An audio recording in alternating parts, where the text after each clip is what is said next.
বাংলা সিরিয়ালও মনে হয় আমার থেকে ভালো। কি করে যে এই ভিডিওটা মিস করে গেলাম? দুর্গাপূজার অষ্টমীর দিনের ভিডিও আমি আজকে পোস্ট করছি। এর থেকে কি বোঝা যায়? হয় আমি ল্যাদখোর, নাহলে আমি ভুলে গিয়েছিলাম। এইবার বর্ধমানে জ্যান্ত দুর্গা করেছিল, আর সেটাই আমি আপনাদের সাথে শেয়ার করলাম না। তো চলুন, ভিডিওটা যখন দেখতে শুরুই করেছেন, একটু না হয় দুর্গাপুজোতে আবার ফিরে যায় অষ্টমীর দিনটাতে। কোনো রকম কোনো প্ল্যান ছাড়াই ঘর থেকে বেরিয়েছিলাম, তাই গুগল ম্যাপটাই ছিল একমাত্র সাহারা। তাই জন্য বরবাবু আমাকে বললো ওটা খুলেই বসে পড়ো। তো চলে এলাম বোরশুলে। বাড়ি থেকে এটা অনেকটাই ডিস্টেন্সে, যেহেতু বাইকে গিয়েছিলাম তাই খুবই সুবিধে হয়েছিল।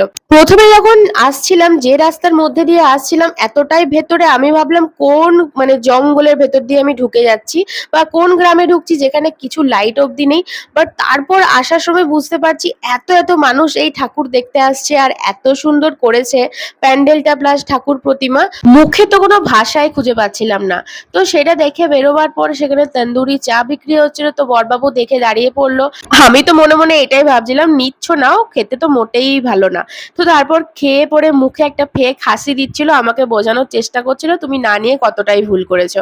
তারপর আমরা আবার চলে আসলাম বর্ধমানের দিকে। এদিকে আরো কিছু ঠাকুর দেখা বাকি ছিল। ওই যে বললাম কোনো রকম প্ল্যান ছিল না, তাই যেদিকে প্যান্ডেল দেখতে পেয়েছি সেদিকেই ঢুকে পড়েছি। এটা হচ্ছে উল্লাস। উল্লাস হচ্ছে একটা কলোনির মতো। কলোনির ভেতরে কিন্তু বেশ সুন্দর ঠাকুরের প্যান্ডেলও করেছিল, ঠাকুরও করেছিল। বেশ ভালো লাগলো যে এত সুন্দর একটা প্রতিমা হয়েছে। তো সেখানে গিয়ে প্রণাম টনাম করে বেরিয়ে আসলাম। দেখলাম ওখানে কিন্তু ধুনুচির প্রতিযোগিতা হচ্ছিল। কিছু কিছু ঠাকুর আবার দেখতেই নামিনি, রাস্তা থেকেই প্যান্ডেলটা দেখে নিয়েছি, তারপর বলেছি চলে চলো, আর নামবো না। তারপর বর্ধমান মিউনিসিপ্যালিটির কাছে একটা ঠাকুর দেখতে পেলাম। এটা কিন্তু নামটা আমার ঠিক মনে পড়ছে না, বাট এটা এত সুন্দর করেছিল, জাস্ট অসাধারণ। বেশ সুন্দর, মানে আপনারা দেখেই বুঝতে পারছেন, আমি এক্সপ্লেন করতে পারছি না। এখানে দেখুন কত সুন্দর মাটির ওই হাঁড়িগুলোকে ঘন্টা এসব ঝুলিয়ে ঝুলিয়ে পুরোটাই মাটির উপরে করেছে।